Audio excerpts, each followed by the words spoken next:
ಮುಂದೆ Jog junction no tension ಗೆಳೆಯರ ಜೋಗ್ ಜಂಕ್ಷನ್ಗೆ ನಿಮಗೆ ಸ್ವಾಗತ.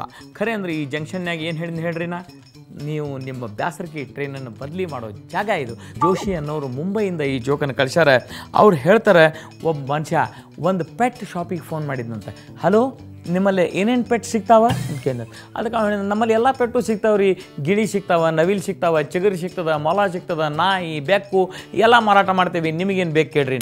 ಇಲ್ಲ ಸರ್, ನನಗೆ ಆ್ಯಕ್ಚುಲಿ ಒಂದು 20 ಜೊಂಡಿಗೆ ಬೇಕಾಗಿದ್ದು, ಒಂದು 30 ಇಲಿ ಬೇಕಾಗಿದ್ದು, ಮತ್ತೊಂದು 50 ಹಲ್ಲಿ ಬೇಕಾಗಿದ್ದು. ನಿಮ್ಮಲ್ಲಿ ಸಿಗ್ತಾವೇನೋ? ಸಿಗ್ತಾವೆ ಸರ್, ಕಳಿಸ್ತೀನಿ. ಬಟ್ ಅವು ಎದಕ್ಕೆ ಬೇಕು ಸರ್ ನಿಮಗೆ? ಏನಿಲ್ಲ, ನಾ ಈ ಮನೆಗೆ ಬಂದು ಹಿಡಿದಿದ್ನಲ್ಲ, ಆವಾಗ ಅವನು ಇಂಥವು ಇದ್ದದ್ನೆಲ್ಲ ಓಡಿಸಿದ್ದೆ. ಈಗ ಓನರ್ ನಂಗೆ ಹೇಳ್ಯಾರ, ಹೋಗೋ ಮುಂದೆ ನೀವು ಮೊದಲು ಹೆಂಗಿತ್ತು ಹಂಗೆ ಬಿಟ್ಟು ಹೋಗ್ಬೇಕಂತ. ಅದಕ್ಕೆ ಹಂಗೆ ಬಿಟ್ಟು ಹೊಂಟೇನೆ. ಹುಬ್ಬಳ್ಳಿಯಿಂದ ಜಯಂತ್ ರಾಯಚೂರು ಈ ಒಂದು ಬಲೂನಿನ ಕತೆ ಕಳಿಸ್ತಾರೆ, ಅಂದ್ರೆ ಪುಗ್ಗ. ಆ ಪುಗ್ಗಕ್ಕೆ ನೀವು ಕೆಳಗೆ ಬೆಂಕಿ ಹಚ್ಚಿದ್ಕೊಳ್ಳಿ ಮೇಲೆ ಹರ್ಕೋತ ಹೋಗ್ತದೆ ನೋಡ್ರಿ. ಇವಾಗ ನೋಡಿರ್ಬೋದು ನೀವು. ಅಂಥ ಒಂದು ಪುಗ್ಗದಾಗ ನಮ್ಮ ದೇಶದ 3 ಮಂದಿ ಹಾರಾಡ್ಲಿಕ್ಕೆ ಹತ್ತಿದ್ರಂತೆ.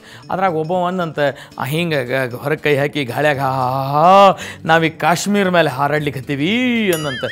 ಉಳಿದವ್ರಿಬ್ರು ಕೇಳಿದ್ರಂತ, ಹೆಂಗೆ ಹೇಳ್ತಿ ನೋಡು, ಎಂಥ ತಣ್ಣೊನ್ನೆ ಗಾಳಿ ಬೀಸ್ಲಿಕ್ಕತ್ತದ, ಇಂಥ ಗಾಳಿ ಎಲ್ಲಿ ಸಿಗ್ತದೆ? ಇದು ಕಾಶ್ಮೀರದ ಮೇಲೆ ಇದ್ದೇವೆ ನಾವು.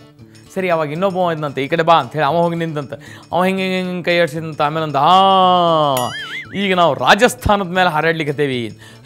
ಹೆಂಗೆ ಹೇಳ್ತೀನಿ? ನೋಡು, ಮರಳ ವಾಸನೆ, ಉಸುಕು ಅದ್ರ ವಾಸನೆ ಬಡಿಲಿಕ್ಕೆ ಹತ್ತದ ನನಗಂತ. ಅಡ್ಡಿಲ್ಲ. ಸ್ವಲ್ಪ ದೂರ ಹಂಗೆ ಬಂದಮೇಲೆ ಮತ್ತೆ ಅವ ಏನಂತ, ಅವ ಹೋಗಿ ನಾವೀಗ ಮುಂಬೈದಾಗ ಹಾರಾಡ್ಲಿಕ್ಕತ್ತೇವೆ, ಮುಂಬೈದಾಗ ಅಂದಂತ. ಅದು ಹೆಂಗೆ ಹೇಳ್ತೀವೋ? ಹಿಂಗೆ ಕೈ ಹೊರಗೆ ಹಾಕಿದ್ನಲ್ಲ, ನನ್ನ ಕೈಯಾಗಿನ ವಾಚ್ ಮಾಯ ಆತು, ಮುಂಬೈದಾಗ ಇದ್ದೇವೆ ನಾವು ಅಂದ. ಗೆಳೆಯರ, ನೀವು ಅಕಸ್ಮಾತ್ ನಮ್ಮ ದೇಶದಾಗ ಅಲ್ಲಿ ಓಡಾಡ್ತಿದ್ರಿ ಅಂತಂದ್ರೆ ನಿಮ್ಗೆ ಅನುಭವಕ್ಕೆ ಬಂದಿರಲಿಕ್ಕೆ ಬೇಕು. ರೋಡ್ ಮೇಲೆ ಓಡಾಡೋ ಹೊತ್ನ್ಯಾಗ ಅಲ್ಲಿ ಏನರ ಅಕಸ್ಮಾತ್ ಮಂದಿ ಕೆಲಸ ಮಾಡ್ತಿದ್ರು ಅಂದ್ರೆ ಇಲ್ಲಿ ಬರೀತಾರೆ ಮೆನ್ ಆ್ಯಟ್ ವರ್ಕ್, ಕೆಲಸ ಮಾಡ್ಲಿಕ್ಕತ್ತಾರ ಮಂದಿ, ಸಾವಕಾಶ ಹೋಗ್ರಿ ಅಂತ ನಮ್ಗೆ ವಾರ್ನಿಂಗ್ ಕೊಡ್ತಾರೆ. ಹಾಗೆ ಅಕಸ್ಮಾತ್ ನೀವು ಯಾವ್ದಾರೆ ಬ್ರಿಡ್ಜ್ ಕ್ರಾಸ್ ಮಾಡ್ತಿರ್ಬೇಕಾಗಿತ್ತು ಅಂತ ತಿಳ್ಕೊಡ್ರಿ, ಆ ಬ್ರಿಡ್ಜ್ ಸರಿ ಇದ್ದಿದ್ದಿಲ್ಲ ಅಂತ ತಿಳ್ಕೊಡ್ರಿ, ಆ ಬ್ರಿಡ್ಜ್ ಆ ಡಿಪಾರ್ಟ್ಮೆಂಟ್ನವ್ರು ಸರಿ ಮಾಡಂಗಿಲ್ಲ ರೀ. ಉಲ್ಟಾ ನಮಗೆ ಒಂದು ಬೋರ್ಡ್ ಹಾಕ್ತಾರೆ, ಏನು ಸೇತುವೆ ಶಿಥಿಲಗೊಂಡಿದೆ, ನಿಧಾನವಾಗಿ ಸಾಗಿ. ನಮಗೆ ಅಲ್ರಿ ಅದನ್ನು ರಿಪೇರಿ ಮಾಡೋದು ಬಿಟ್ಟು ಇಂಥ ಕೆಲಸ ಮಾಡ್ತಾರೆ. ಇರಲಿ, ಇದು ನಮ್ಮ ದೇಶದಾಗಿನ ಕಥೆ ಆತ್ರಿ. ಆದರೆ ಬೇರೆ ದೇಶದಾಗೂ ಇಂಥ ಪ್ರಸಂಗಗಳು ಹೆಂಗೆ ನಡೀತಾವೆ ನೋಡ್ರಿ. ಒಂದು ಕಡೆ ಹಿಂಗೆ ಜಾಗ ಇತ್ತು, ಒಂದು ಹಳ್ಳಿ ಪ್ರದೇಶ. ಆ ಹಳ್ಳಿ ಪ್ರದೇಶದೊಳಗೆ ಏನಾಗ್ತಿತ್ತು ಅಂತಂದ್ರೆ, ಒಬ್ಬ ರೈತ ಇದ್ದ, ಅವ ಒಂದಿಷ್ಟು ಕೋಳಿ ಸಾಕಿದ್ದ. ಆ ಕೋಳಿಗೆ ಪಾಪ ಗೊತ್ತಾಗ್ತಿದ್ದಿಲ್ಲ, ಅವ ಹಂಗೆ ಆಡ್ಕೋತ ರಸ್ತೆಗೆ ಬಂದುಬಿಡೋವು.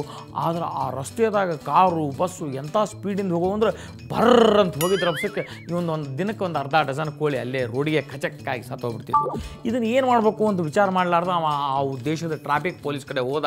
ಆ ಟ್ರಾಫಿಕ್ ಪೊಲೀಸಿಗೆ ಹೇಳ್ದ, ನೋಡ್ರಿಪ್ಪ, ಏನೋ ಒಂದು ವ್ಯವಸ್ಥೆ ಮಾಡಿರಿ. ನಮ್ಮ ದೇಶದಾಗಿದ್ರು ಒಂದು ಸ್ಟೇರ್ ಕೇಸ್ ನಿಂತ ದೊಡ್ಡದೊಂದು ಹಂಪ್ ಹಾಕಿಬಿಡೋರಿ ಅಲ್ಲೇ.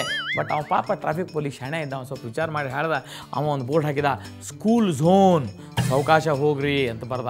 ಆದ್ರೆ ಮಂದಿ ಕೇಳಲಿಲ್ಲರಿ, ಇವು ಏನು ಕೋಳಿ ಸಾಯೋದು ತಪ್ಪಲಿಲ್ಲ, ಮಂದಿ ಬರ್ರಂತ ಓಡಾಡೋರ. ಹೀಗಾಗಿ ಆ ಸ್ಕೂಲ್ ಝೋನ್ ಫೇಲ್ ಆಗಿಬಿಡ್ತು. ಆಮೇಲೆ ನೆಕ್ಸ್ಟ್ ಇನ್ನೊಂದು ಐಡಿಯಾ ಮಾಡಿದೆ, ಏನು ಕಿಡ್ಸ್ ಆ್ಯಟ್ ಪ್ಲೇ, ಮಕ್ಕಳ ಆಟ ಆಡ್ಲಿಕ್ಕತ್ತಾರ, ಸಾವಕಾಶ ಹೋಗ್ರಿ ಅಂತ ಬರೆದ್ರು. ಅದು ಏನು ಉಪಯೋಗ ಆಗಲಿಲ್ಲ. ಕಡೆಗೆ ಈ ರೈತಂದು ಕಾಟ ಭಾಳ ಆಯ್ತು. ಅದಕ್ಕೆ ಟ್ರಾಫಿಕ್ ಪೊಲೀಸ್ ಹೇಳ್ದ, ಏನು ಮಾಡ್ತೀವಿ ಮಾಡ್ಕೊಪ್ಪ ಮರ, ಮಂದಿಗೆ ಹೇಳ್ತು ಸಾಕಾಗಿ ಹೋಗ್ಬಿಡೋದು ಅಂತ. ಅದಕ್ಕೆ ಒಂದು ವಾರ ಆಯ್ತು, 15 ದಿವಸ ಆಯ್ತು, ರೈತನಿಂದ ಫೋನ ಬರಲಿಲ್ಲ ಪೊಲೀಸ್ಗೆ. ಪೊಲೀಸ್ ಖುಷಿಯಾಗಿ ಏನಾರ ಮಾಡಿರ್ಬೇಕು, ಏನೋ ಮಾಡಿರ್ಬೇಕು, ಒಂದು ಐಡಿಯಾ ತಡ್ರಿ ಅಂತೇಳಿ ವಾಪಸ್ ಅವನ ಬಂದ ಅಲ್ಲಿ ನೋಡಲಿಕ್ಕೆ ಅಂತೇಳಿ. ಅವ ಏನು ಮಾಡಿದ್ದ ಹೇಳ್ರಿ, ರೈತ ಒಂದು ಭಾರಿ ಐಡಿಯಾ ಮಾಡಿ ಒಂದು ಬೋರ್ಡ್ ಹಾಕಿಬಿಟ್ಟಿದ್ದ, ನೂಡಿಸ್ಟ್ ಕಾಲನಿ ಗೋ ಸ್ಲೋ ಅಂತೇಳಿ. ಅಂದ್ರೆ ಬತ್ಲೆ ಅಡ್ಡಾಡುವಂಥ ಜಾಗ ಇದು, ಇಲ್ಲಿ ಸ್ವಲ್ಪ ಸಾವಕಾಶ ಹೋಗ್ರಿ ಅಂತ ಬರೆದಿದ್ದ. ಎಲ್ಲರೂ ಪಾಪ ಸಾವಕಾಶ ಹೋಗೋದು ನೋಡ್ಕೋತ ಹೋಗ್ತಿದ್ರು.